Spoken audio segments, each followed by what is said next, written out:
Welcome to beg सभी production दोस्तों। तो आज मैं आप लोगों को दिखाऊंगा न्यू दिल्ली, और न्यू दिल्ली से जाऊंगी मैं रॉकी। तब तक के लिए बने रखिए वीडियो ऑन कर।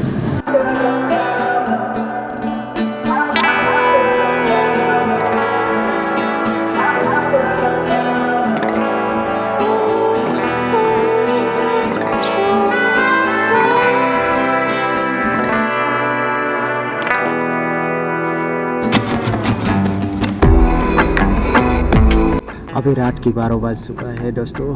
तो रात का नज़ारा आप लोगों को दिखाता हूँ। तो दोस्तों ये है सुबह का नज़ारा, और सुबह सुबह देखिए मैं अभी आनंद विहार पहुँच गया है, और एक तरफ ट्रेन आ रही है और एक तरफ हम लोग हैं। इतने सामने आ गया देखो। तो चलिए, तो बाहर अगर जंक्शन पहुँच गया, और ये है दोपहर के 12 बजे के ये नज़ारा।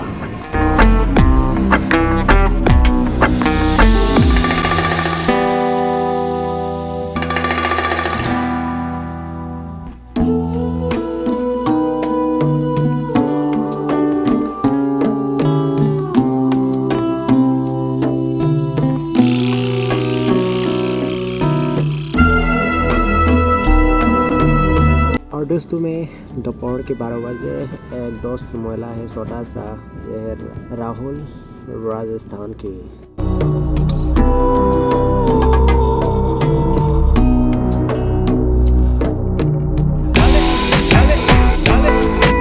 हाँ तो दोस्तों फाइनली में आते आते अभी कानपुर सेंट्रल मिल चुका है। तब तक के लिए मेरा वीडियो इतना ही था। नेक्स्ट वीडियो में फिर से मिलता हूँ। जय हिंद।